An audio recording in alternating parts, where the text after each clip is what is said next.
के तहत स्त्रीवाद को, दलितवाद को, आदिवासीवाद को, तरह तरह के वाद बनाए गए। मार्क्सवाद और लेनिनवाद ने बहुत ही पहले उत्पीड़ित इन सभी समाज के समस्याओं को एड्रेस किया। हमारे यहाँ जातीय उत्पीड़न भी है, आदिवासी समाज का भी उत्पीड़न है, महिलाओं का भी उत्पीड़न है और राष्ट्रों का भी उत्पीड़न है। आप रोज रोज देख रहे हैं कि साम्राज्यवाद के द्वारा छोटे राष्ट्रों का उत्पीड़न किया जाता है। उनके जो राष्ट्राध्यक्ष हैं, चुने हुए जो सरकारें हैं, उनको किडनैप कर लिया जाता है। छोटे छोटे देशों को धमकी दी जाती है कि तुमको नेस्तनाबूद कर देंगे। यह राष्ट्रीय उत्पीड़न और ये तमाम तरह के उत्पीड़न का विकल्प मार्क्सवाद और लेनिनवाद देता है। और वह विकल्प क्या है कि समाजवाद का जब निर्माण होगा तो सभी उत्पीड़ित समाज के जनवाद के हम रक्षा करें। और सोवियत संघ के निर्माण के साथ रूस में समाजवादी क्रांति के होने के बाद जब उत्पीड़ित राष्ट्रों को संगठित करने का एक मुहिम चलाया गया, एक माहौल बनाया गया, उसमें लेनिन और स्टालिन के नेतृत्व में जितने भी कमजोर राष्ट्र थे वो स्वतः समाजवादी रास्ते पर चलते हुए सोवियत संघ के रूप में अपने को समझ।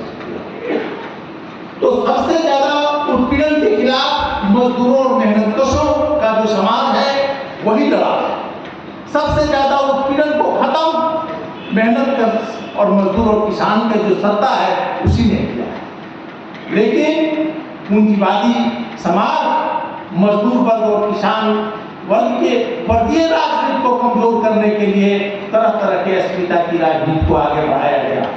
और आज यह अस्मिता की राजनीति उन पूंजीपतियों के द्वारा, उन अखबारों के द्वारा, उन बुद्धिजीवी बदमाशों के द्वारा इस हद तक आ रहा है कि जितने भी पुराने शोषक वर्ग के लोग हैं, ब्राह्मणवादी ताकतें हैं, प्रतिक्रियावादी ताकतें हैं, वे अपनी पहचान को आगे बढ़ाने के लिए कभी परशुराम जयंती मनाते हैं तो किसी और प्रतिक्रियावादी इसी ढंग के नायक को सामने लाते हैं। तो हमें इन सारे बातों को ले जाना होगा। हमें विचारधारा के क्षेत्र में इस बात को, मार्क्सवाद लेनिनवाद को लोगों तक ले जाना होगा। हमें रूसी क्रांति के बारे में, लेनिन की शिक्षाओं के बारे में लोगों को बताना होगा। और इस बात को ख्याल रखना होगा कि जब तक मजदूर और किसानों की मजबूत एकता हमारे देश में या पूरी दुनिया में नहीं विकास करेगा, हम साम्राज्यवाद को शिकस्त नहीं देंगे। अक्सर कभी कभी हमारे बीच में भी मजदूरों और किसानों के बीच में ही एक टकरार सी आ जाती है। कुछ लोग को लगता है कि नहीं, क्रांतिकारी सिर्फ मजदूर है, और कभी कभी ऐसा लगता है कि किसान ही क्रांति करेंगे। दरअसल मजदूर और किसान एक ही परिवार के दो हिस्से होते हैं। आप इधर से देखेंगे तो मजदूर है, अगर आप इधर कर देंगे तो किसान। किसी का बाप अगर अपने एक 2 बीघे खेत में गांव में खेती कर रहा है तो उसका बेटा गुजरात और नोएडा जैसे शहरों में जाकर के काम कर रहा है। किसी नौजवान किसान अगर वहां मजदूर है तो उसकी पत्नी यहाँ गांव में खेती करा रही है। यही वो हालत है कि एक ही व्यक्ति कभी किसान बन जाता है, कभी मजदूर बन जाता है। जब खेती में उसकी हालत खराब हो जाती है तो बाहर नोएडा और गुजरात और पंजाब काम करने चल जाता है, और जब वहां भी 10,000 की कमाई से उसका जीवन नहीं चलता है तो भागे भागे आता है, जैसे अभी भाग करके वो गांव आता है और यहाँ आकर कुछ नहीं मिलता है तो खेती में लग जाता है, कुछ सब्जी उगा लेता है, कुछ कटाई कर लेता है।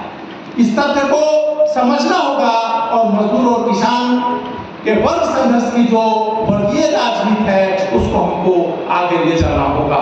इसी अपील के साथ हम अपनी बात समाप्त करते हैं। पूरे देश में जो मजदूर आंदोलन धड़क रहा है उससे साथ जुड़िए।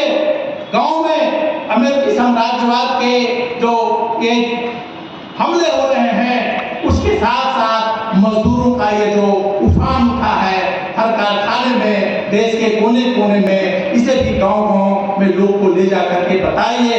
मजदूर आंदोलन और मजदूरों की वीरता की कहानी जो लेनिन के नेतृत्व में रूस में हुआ और पूरी दुनिया में इनके नेतृत्व को मानते हुए मजदूर क्रांति को आगे बढ़ाया, उसकी जो चिंगारी अभी अभी हमारे देश में भी फूट रही है उसको हमें आगे ले जाना है। और इसी अपील के साथ हम अपनी बात समाप्त करते हैं। इनकलाब जिंदाबाद।